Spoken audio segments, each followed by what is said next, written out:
Who are the top 5 teams in the Big 12? We'll take a look at the top favorites in the Big 12 conference next year and see who can challenge Texas Tech for that top spot. Then we'll take a look at the best transfer portal class in the country this year. Indiana brought a ton of really good guys in. We will take an in-depth look at the guys who they brought in and see who can continue that level of winning going forward for the Indiana Hoosiers. Then stick around till the very end because we're going to take a look at the best program in the country right now. The Ohio State Buckeyes have a ton of good stuff going on in Columbus, Ohio. We'll take a look and ask a few questions going forward for that Ohio State program. But before we get into it, I got to make sure I ask you guys to go down, hit the subscribe button, hit the like button if you enjoy it. If not, give me a comment and tell me what I can do better going forward. I really appreciate your guys' support recently on the videos. I know it's the offseason. Not a lot of people are tuned in to college football right now, but the ones that are, I really appreciate you guys sticking around and watching my show. So let's get right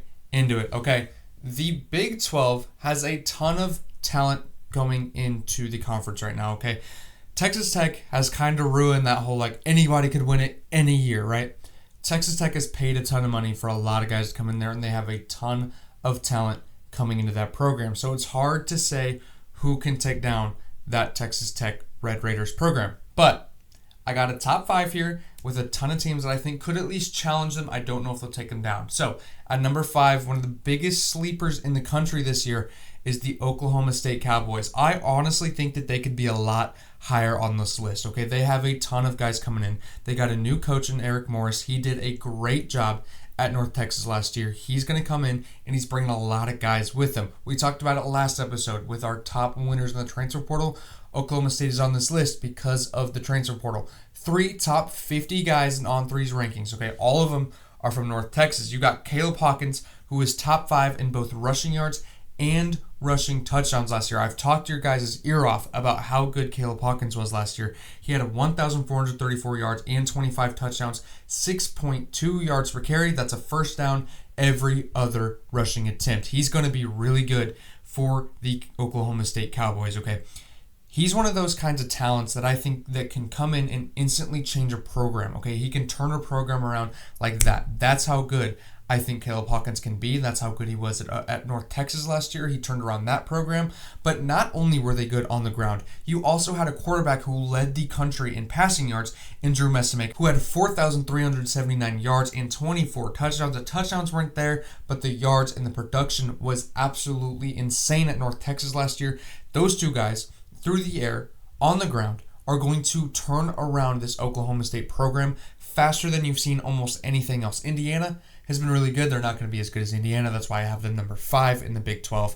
But they're losing a lot of guys. Wendell Gregory is one of those guys that they're losing, and I don't love that they're losing a good talent like that. He's going to Kansas State, so I'm not sure about that. But if you look at the offensive side of the ball, they're going to improve immensely under Eric Morris, and I'm really excited to see what Oklahoma State can do going forward. And you throw in a guy like Wyatt Young, that wide receiver from North Texas. He was 3rd in the country in passing yards, 1,264 yards and 10 touchdowns. You got a guy like Drew Messamaker and Wyatt Young through the air. They're going to be great, right? Then you bring in a guy like Caleb Hawkins, which means on the ground, they're going to be great. I think I could have put them a lot higher than number 5. I just need them to prove it at the Big 12 level, not the level of North Texas, right? You got to make it to the next level. You got to make it be able to beat the top teams in the country. So I don't know how well they'll be able to translate from North Texas to Oklahoma State to a higher level in the Big 12. But I think if anyone's capable of doing it, it's guys that have led the country in rushing touchdowns, passing yards, and number 3rd in receiving yards. If anyone's going to be able to turn a program around that was as bad as Oklahoma State, it's going to be these dudes from North Texas, and I cannot wait to see what they do next year in 2026. Now, my number 4 team in the Big 12 is going to be Arizona. They had a very, very underrated season last year. I believe they went 9-4. Not terrible at all, but I think they can get a little bit better next year. Noah Fifita, you haven't heard a lot about him since 2024. He got a kind of quiet 2025 season. You lose a guy like Tet McMillan. That's going to hurt your production quite a bit, but he's a proven guy. He's been there for years. That's the kind of thing that you like in this day and age of college football. Is a dude who has stuck around for multiple years at the same program, been able to keep the consistency and the continuity of having that kind of offense behind him. I think Noah Fifita is good for a really great season in Tucson, Arizona. I think that they're doing great things there in Arizona, but not only that, they're bringing a lot back on the defensive side of the ball. Taylor Brown, the linebacker, 98 tackles last year. He was really, really, really solid for that Arizona defense. He's coming back. He's going to be able to be a leader on that defense and really step up and make plays, not only make plays for himself, but also make sure that everyone around him is doing the correct thing, really step up and be that captain of the defense there at the linebacker position. He's going to be really good. Not only are they bringing back Tay Brown, though, they're also bringing back Chase Kennedy, the outside linebacker for that defense. He was the sack leader on that defense, so pair him with a guy like Tay Brown. The sack leader is coming back for your defense. That is really, really, really good signs going forward. Now, they do have a few question marks, especially at running back and wide receiver. Not 100% sure how good they're going to be there. But I think that they have a lot of guys coming back. The coaching staff there is really getting their stuff set in place. They are doing a great job in Tucson, Arizona right now, and I'm really, really curious to see how good they can be in 2026 with Noah Fifita, who has been there for multiple years now. Lots of production, lots of development under his belt. Noah Fifita is going to be one of the better quarterbacks in the country next year, probably about a top 15 to top 20, if I had to say. So I think that they're going to be able to compete. I think that they're going to be in the conversation for a Big 12 title appearance. Not sure if they're going to have the talent to go up there and win it, but I think that they're going to be in the conversation, and I think that they're going to have a really good season in Arizona. Now, similar story for my next team, the number 3 team in the country, Houston, okay? They got Connor Wegman coming back. He had 2,705 yards last year, 25 touchdowns, and 9 interceptions. Could be a little bit better there. But I think he's going to improve a lot because they're bringing in a 5-star true freshman talent in Keyshawn Henderson. I think he's going to do great things there. But for now, the quarterback battle between Connor Wegman and Keyshawn Henderson, it's one of very few quarterback battles in the country this year. I think that's going to be extremely interesting. I think Connor Wegman will end up winning it. He has the talent. He has good enough talent, right?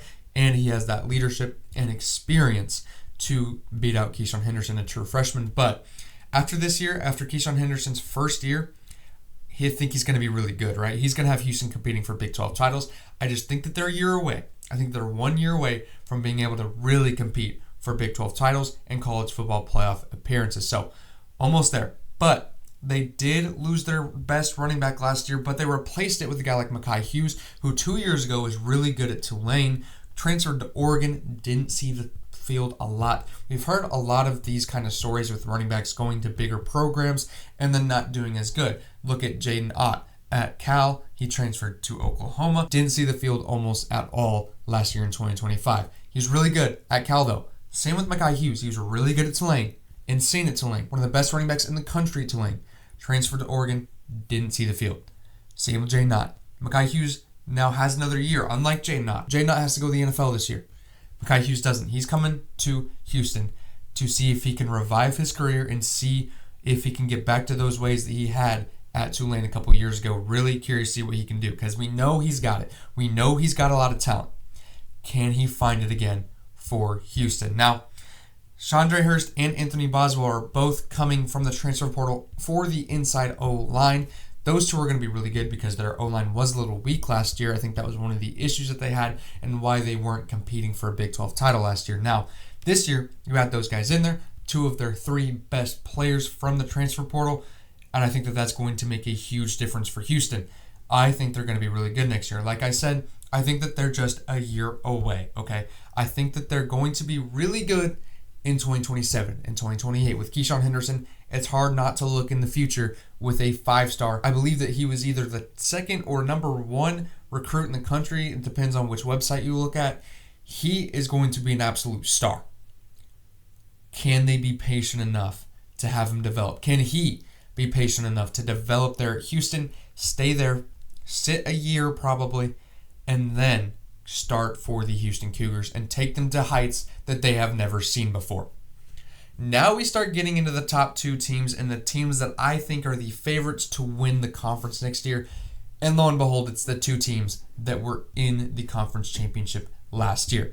Now, BYU, Bear Bachmeier, arguably the best quarterback in the Big 12 last year. He is coming back. He's coming back for his true sophomore year. He is still very young, still a lot of room to grow for Bear Bachmeier. He had 26 total touchdowns last year and 3,500 total yards. He was very, very a mixed guy. You can run, you can throw, he can do everything. So I'm going to put in his stats that they're total yards and total touchdowns, not just, passing yards, because that'll bring it down. He had about 9 or 10 rushing touchdowns last year, and without that, he'd be at about 15 passing touchdowns. So I don't think that tells the whole story of how good Bear Bachmeier was last year. So 26 total touchdowns, 3,500 total yards, and 7 interceptions. The interceptions could come down a little bit, but again, he's a guy who can just go out there, run people over, and make a play at any moment, okay? Bear Bachmeier is going to be one of the key reasons as to why BYU can win the conference next year. It's just a matter of if they can elevate to the talent level that Texas Tech has. Now, they're also bringing back LJ Martin, who is one of the best running backs in the country last year. 1,300 yards and 12 touchdowns, 5.5 yards per carry. That's a first down every other carry. If you're doing that, that's how you know that's a good running back. First down every other carry, that's a really good running back. Now, LJ Martin, he was insane last year, but they're losing a bit in the wide receiver room, okay? Their number one receiver, Parker Kingston, he's in some legal trouble. I don't want to get too much into that. They're probably not going to have him next season. Don't want to get too much into that. That's just a whole different story that you can go Google. We're going to try and keep it positive on this show. I don't want to get too much into that, but go and Google that if you're curious. They're losing him, I believe. Not 100% sure on that. We'll see how the court does, how the court handles all his business and everything. Not sure about that. He was their number one receiver last year. Not sure he's going to be back there. So we're losing him. Their second string is going to the NFL draft, so they're losing him as well. And they didn't bring in any big wide receiver transfers, so I do question how good the wide receiver room will be next year. But again, you got a guy like Bear Bachmeier who's throwing them the football, so I'm not going to get too worried about it because you got a quarterback like that. He's going to be really, really, really good. They also have Cade Uluave, who was really good last year as a linebacker, 97 tackles at Cal last year. He's transferring to BYU, one of their biggest gets. He's going to be really, really, really good going forward for that BYU defense, who is also losing their defensive coordinator. A lot of defensive staff has gone to Michigan with Kyle Whittingham, so I'm not sure how much retention they're going to be able to have on that BYU defense and if they can be as good as they were last year. But Cade Uluave is going to be a really good linebacker and a really huge addition for that BYU Cougar defense. So not only are they bringing back that quarterback who was really good last year, but they're also bringing in a lot of talent on the defense side of the ball. They're losing a bit of coaching on the defense side of the ball, but the offense should be close to, if not as good as they were last year, because they're also bringing in Walker Lyons, the tight end from USC. His younger brother is currently a 5-star quarterback commit that is committed to BYU. Should be there, not this year. I believe next year. I think he's a 2026 recruit, maybe 2027 recruit. That's what he is. He's going to be really good. And his brother's not there now. He was really good at USC last year. Highly rated recruit out of high school for USC. Now he's at BYU. That is going to be huge because they are also losing their tight end, but they're replacing him with a guy like Walker Lyons, who's going to be really good from USC. So BYU, can they elevate to the level of Texas Tech? I'm not sure that they're going to. I'm definitely not going to say that they're going to right now in the middle of February. I think it's going to be March by the time this is uploaded.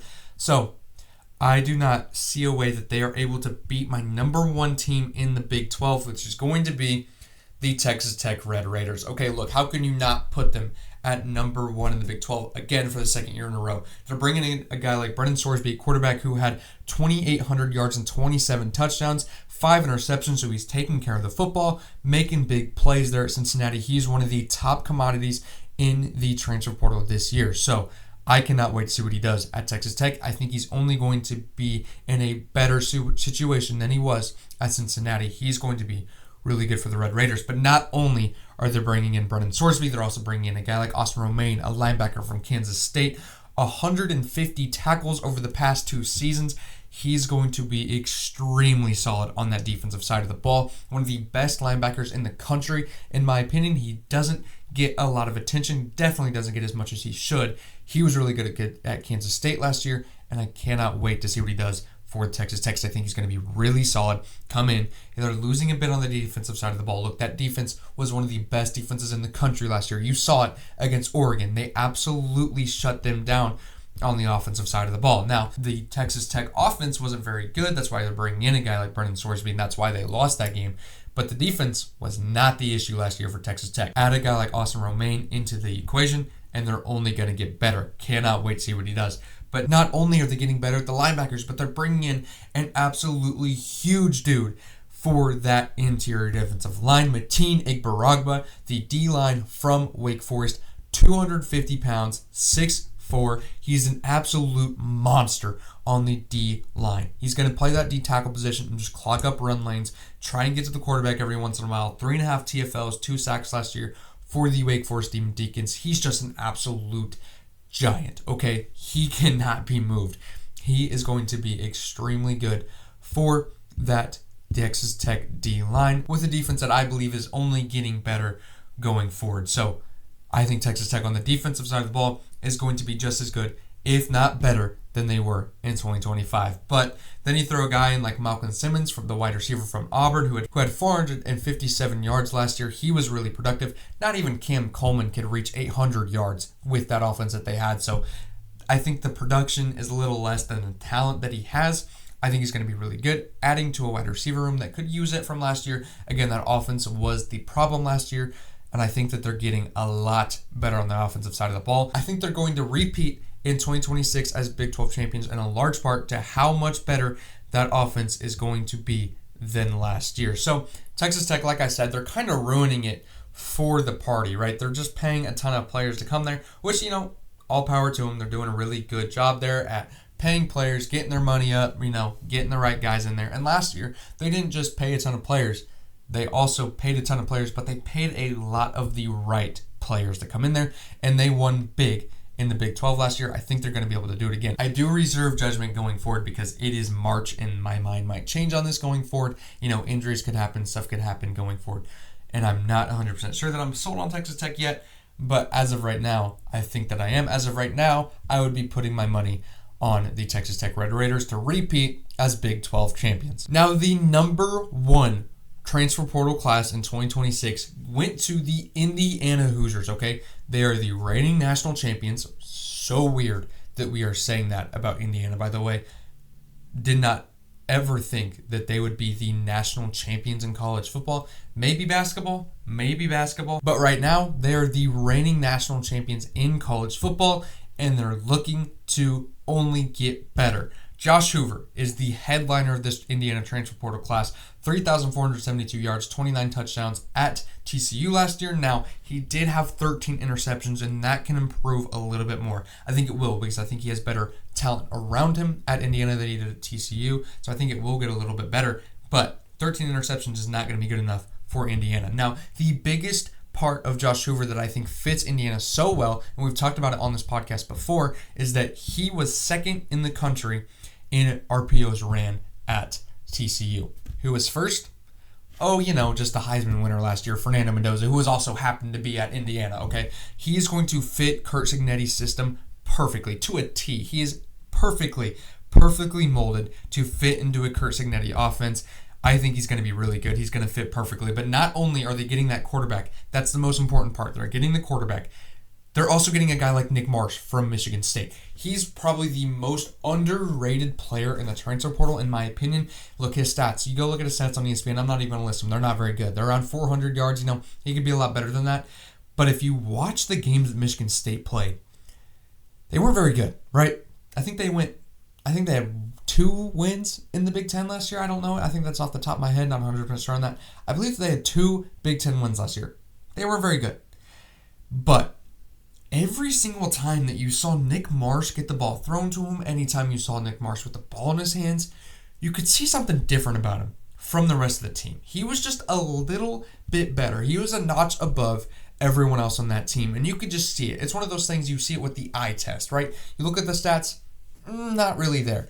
But you watch him play, and you can tell that there's just something different about him from that Michigan State team. There's also just something different from a lot of players that you see in college football these days. So I think that Nick Marsh is going to be one of the most underrated gets in the transfer portal class. And I think he's going to be one of the best wide receivers in the country next year. I'd say about a top 10 to top 15 receiver. He's going to be huge for Indiana going forward. Josh Hoover's going to be able to get him the football, which the quarterbacks at Michigan State weren't able to do. So really excited to see what Josh Hoover and Nick Marsh, what that connection is going to be like going forward. Now, they did lose a little bit on the offensive line, right? Coogan, he left. Pat Coogan, he was really good. A very solid starter every single game. The leader of that offensive line. They're losing him, But they're going to be able to replace it decently well with a guy like Joe Bruner, okay? He was an inside offensive line at Wisconsin. He is a 4-star talent out of the transfer portal from Wisconsin. He played in all 12 games last year, started 11 of them. He was extremely solid on a team that was pretty bad. He's kind of like Nick Marsh. He was one of those guys that if you watch his tape specifically, you could see that there's something different about him from the rest of the team, okay? Wisconsin was not very good, but he was a lone bright spot. Now we're getting into the 3 stars, the guys that you probably haven't heard about, but are going to be really good. A.J. Harris, right? He's a quarterback. He was at Georgia, transferred to Penn State, spent 2 years there. Now he's at Indiana. He's one of the most underrated players as well. I think he's going to be a really good player. He played in 11 games last year. He's going to be extremely solid to replace a guy like D'Angelo Pons, who was really good. He's going to be a borderline first-round player, maybe second round, but probably a first-round talent. A.J. Harris is going to come in, and I think he's going to be able to replace him extremely well. Just be super solid, not make any bad plays, make the right plays, maybe not make the amazing plays, right? He only has 1 interception in his career, but I think he's going to be able to make the solid plays, make the right plays, make the tackle when he needs to make a tackle, knock the ball away whenever he needs to knock the ball away. A.J. Harris is going to be really good for the Indiana Hoosiers. Now, back to the offensive side of the ball. They're also adding Shaz Preston from Tulane last year. He was really productive. 723 yards, 4 touchdowns at a place that wasn't really passing the football a ton. So, Shaz Preston, pair him with a guy like Nick Marsh. Shaz Preston's going to be a really good number 2 option in the Indiana offense. He's going to be really productive and can do a lot of good things going forward. And then you pair all these guys, right, with the culture that they already have. They're already used to bringing in transfers. That was the main team from last year that won the national championship.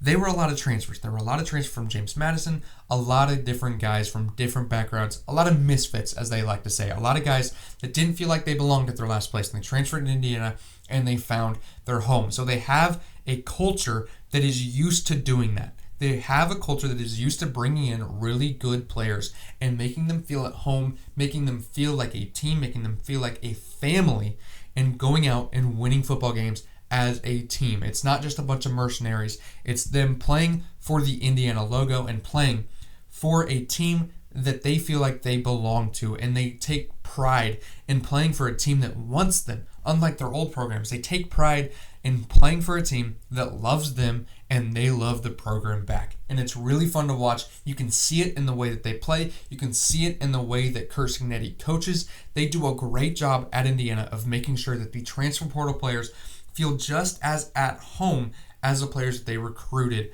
out of high school. So I think that they are going to be able to sustain this success that they have had over the past 2 seasons. My last question on here for the Indiana portal segment is if they can sustain this. And I think they're going to be able to. Kurt Cignetti is just that good of a coach. He is that good of a staff around him to be able to keep this thing going. And I think maybe they're not going to win national championship after national championship. That's really hard to do in this day and age, with the transfer portal and NIL, a lot of people moving around. It's hard to win back-to-back, absolutely dominate college football like, you saw Nick Saban do in the Alabama years in the 2010s and late 2000s. I think that they are here to stay, and I think that they're going to be really good going forward, not only in 2026, but 2027, 28, 29, 30, going on and on. They are going to be a dominant force in the Big Ten for years to come. Now, speaking of dominant forces in the Big Ten, Ohio State, I want to take a spotlight and put it on this Buckeye program. Okay, look, full disclosure, I'm a Michigan fan. I'm not trying to hide that from this show, but I have a ton of respect for what Ohio State has done over the past 20 years or so. Look, they are a top 3 program in the country right now, and a large part of that is that since 2000, they have 4 seasons. 4 seasons of what, Drew? Losing seasons? Bad seasons? No. 4 seasons of just being below 10 wins. That's it. Not having bad seasons, just being below 10 wins. Only 4 times since 2000 have they been below 10 wins. That is an insane stat. You do not see that around the country. That is not something that teams or programs are used to. And one of them, I'm not even counting because it's the COVID year, okay? That does not count in my 4 seasons, right? They have been dominant for the past 2 decades, and they're only going to continue it, okay? They're a top 3 program in the country right now. They are, and by the way, 2 of those 4 seasons were in 2000 and 2001. So what, 18, 19, 20 years ago?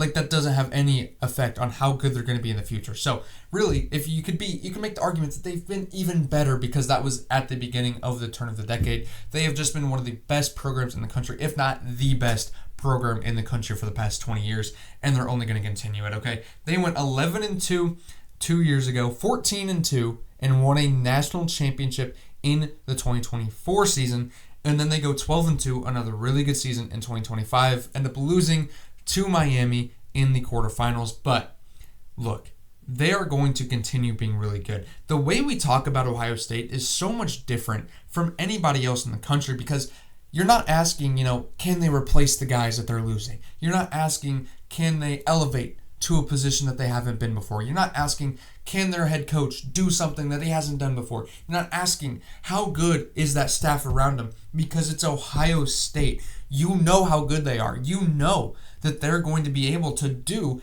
everything that I just mentioned. They just brought in a former NFL head coach in their offensive coordinator position with Arthur Smith. They have Matt Patricia, another former NFL head coach, at their defensive coordinator position. Multiple Super Bowl rings at New England in the Patriot system, winning Super Bowl after Super Bowl after Super Bowl there.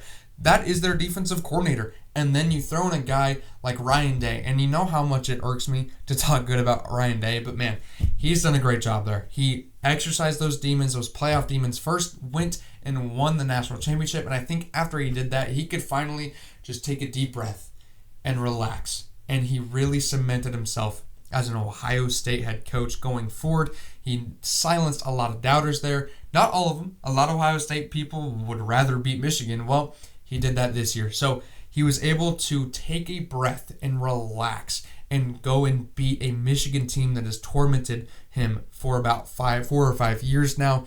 Being able to beat that Michigan team only says good things about Ryan Day, okay? He was fully prepared. I believe that there was the headset stuff, I think Julian saying, I was at the game, so I didn't really get to see this on TV and everything, but I definitely saw Julian saying running over to the sideline, talking to their sideline every single play, and I thought that was a little odd. I didn't know what was going on there, but lo and behold, I did find out that their communication got shut, and, Ryan Day took that with stride in his press conference. He was like, I had a feeling that was going to happen, and he winked at the reporters. So he's not crying about cheating anymore, and I know I'm going to get a lot of flack in saying that in an Ohio State video, but, I do think, I am a little biased, I'm sure, so you can take this with a grain of salt, but I do think that there was a part of Ohio State in the past that used to think that Michigan was just winning because they were stealing signs, and that's the only reason why they were winning. Well, they go and beat a Ohio State team that's really good without their signs and go win the national championship. And, I think that he maybe thought that was a little left over, right? So they go in and then they lose to them again in 2024. Now, and, as a Michigan fan, I can even admit that there probably was, a little bit of communication to, hey, shut off their headsets. Maybe something happens to go wrong with their headsets in about the third quarter, whenever the game's a little quiet, things get to mean a little bit more. Maybe, just maybe, they lose communication in their headsets. And the fact that Ryan Day knew that going into the game tells me that, yeah, okay, Michigan probably did something like that. That, we can discuss that later, but Ryan Day isn't turning them in. They're not going to go and tell the NCAA, hey, look what they're doing. Oh my gosh, beat them up. Oh my God, take their head coach away, take all their players away, blah, blah, blah. They're not doing that anymore. They're saying, you know what? They can do whatever we want. We're going to go in there and we're going to beat them on their home field. And it is painful for me to talk about this. I did not think that it was going to be so difficult for me to say all these things, but man, it is hard for me to not give a ton of credit and respect to the Ohio State program for going in there, knowing that Michigan was doing something a little iffy, just like they were in 2023, 2022, 2021. They knew that was going to happen. They didn't, make excuses. They didn't make excuses. They just went in there, knew that it was going to happen, created a way to combat that and make sure that they didn't have any issues with Michigan, doing something a little sketchy. Didn't have any issues with that. They just said, you know what, that's fine. They can do what they're going to do. We're going to do what we can control, and we're going to go in there on their home field with the number one recruit in the country from last season, and we're going to go in there and we're going to beat them straight up. Ton of credit to Ohio State and what they have done for that Ohio State program, exercising a lot of demons that they had for the past 5 years, going in and beating that Michigan program, and now they can relax and go forward and hopefully, in their mind, beat that Michigan team again and again and again, get back to how it was in the 2010s. Michigan's going to have something to say about that. Hiring Kyle Whittingham, they're no longer okay with not competing for national championships. You can see that in the firing of Sharon Moore. I don't think that stuff would have came out if Sharon Moore was winning. Should it have? Yes. Would it have? Probably not. But they are not going to take this lying down. They're going to come back and compete again. They're going to be probably tougher to beat next year. But you have it at home for Ohio State. So I think that Ohio State is in a great spot going forward to win again and again and again against Michigan and in the college football playoff. They are going to be really good going forward. Now, the only question mark I have for 2026, look, I know that they're losing a lot on the defensive side of the ball. They're losing a really good safety in Caleb Downs, Sonny Styles. A lot of guys from that defense is leaving. But you said the same thing last year, man. They're bringing in a guy like Quay Rousseau, a guy like James Smith, 2 former 5-stars. They're going to be developed a lot better in that Ohio State program because they've been doing it for years with 5-stars. Alabama, that coaching staff hasn't been dealing with 5-stars for years the way that Ohio State has. So I think that Quay Rousseau and James Smith are going to be able to develop a lot more this offseason than they have in past offseasons. So I think they're going to be really good. They're going to be able to replace a lot of those guys that they lost. And again, last year you said the same thing about that defense. They were losing a ton. And then they came back and they have arguably the best defense in the country last year. So I think they're going to be fine. And then, of course, they're bringing back Jeremiah Smith, bringing back Julian Sain, bringing back a lot of that O-line. They're going to be really good again on the offensive side of the ball, especially with a guy like Ryan Day who specializes on the offensive side of the ball. They're going to be really good. But the only question mark that I have is that schedule, man. They got probably the hardest schedule in the Big 10 this year. Look, their away games are at Texas, who is out of conference, and then they have to travel to Iowa, to Indiana, the reigning national champion, and then to USC, which is a 2 time zone difference. That's going to be difficult. Then you throw on top of that they have to play Oregon and Michigan at home, and then Nebraska at home as well. Not quite sure how good they're going to be, but that is one of the most difficult schedules in the country this year, and I don't know if they're going to be able to get through that without getting more than 2 losses. Now, they definitely could have. Okay, they 100% could. They are probably going to be favored in all of, if not almost all of those games that I just listed. So there's no reason why they couldn't go undefeated next year, just like they did last year in the regular season. No reason why they couldn't do that. It's just going to be a lot tougher than last season, okay? Again, Texas out of conference to start the season, that's tough. That's going to be really tough. Because I think Texas is going to be really, really, really good. We'll do their program spotlight at some point in the offseason. They're going to be really good. Arch Manning really got a lot better at the end of the season. So did their O-line. So I'm really, really intrigued by that game. And it's going to set the tone going forward. If you lose that game, then you can lose one more game against Iowa, Indiana, USC, Oregon, and Michigan. You can lose one of those if you lose the first game to Texas. You can lose one of those other games. But if you lose another one, then you're done. I struggle to see, I can see it, right? Because I think Texas is probably the best team on their schedule. But if they do lose that game, it's gonna get a little tense going forward throughout the season. But I will say a couple years ago in that 2023 season, whenever Alabama played Texas early in the season, Alabama lost, didn't lose again, went to the college football playoff. Ohio State is more than capable of doing that same thing. I cannot wait. I mean, Ohio State is going to be must-see TV this year. All eyes are going to be on them. Ohio State last year, they weren't very loud. They were playing a lot of teams that, you look at who they're playing, okay, I don't really want to watch that. I know they're going to win, right? The only time that you really watched them throughout the regular season was at the beginning with Texas and then at the end with Michigan. You can throw Penn State in there, but again, Penn State wasn't as good as they should have been. It was a big noon kickoff, so all eyes were on them at the 11 o'clock time slot. But you kind of knew that Ohio State was going to pull that off. It was a little close in the first half, but you kind of knew that Ohio State was going to pull that off. That is going to change in 2026. Game after game after game against top teams. 3 top 5 teams, in my opinion, on the schedule with Texas, Indiana, and Oregon. All 3 of those teams should be in the preseason top 5. That's going to be tough for Ohio State to get through. But going forward past 2026, they're set up perfectly, okay? Number 4 recruiting class in 2024, number 5 recruiting class in 2025, and then number 3 in 2026. So they're getting guys, they're getting 5-stars, getting high-end high school talents.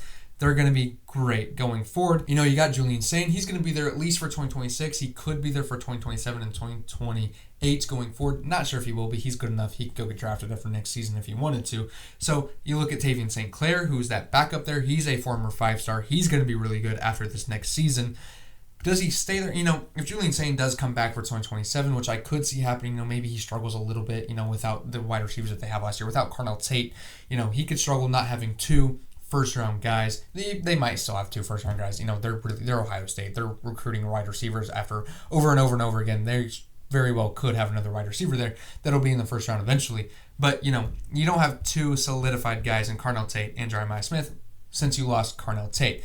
He might struggle a little bit with that, so maybe he ends up coming back in 2027. That could send Tavian St. Clair somewhere else. He very well could transfer if that were to happen.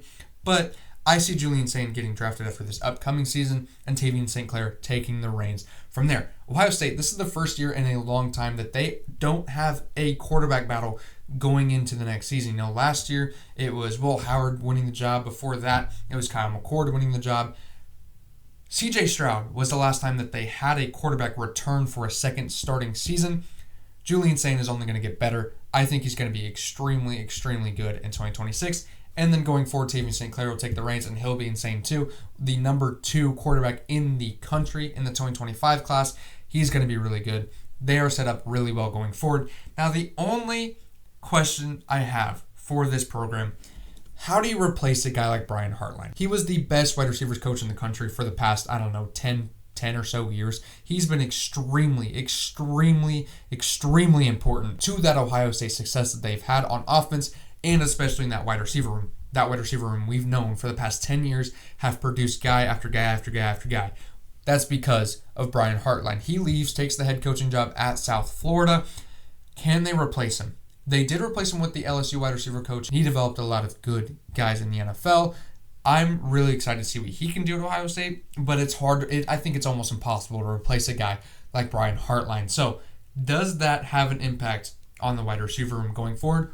Time will tell. We'll see about that. You cannot say enough good things about Ohio State. They're the best positioned team in the country right now. They're recruiting year in, year out. Their transfer portal class, they're one of the biggest spenders in the transfer portal year in and year out.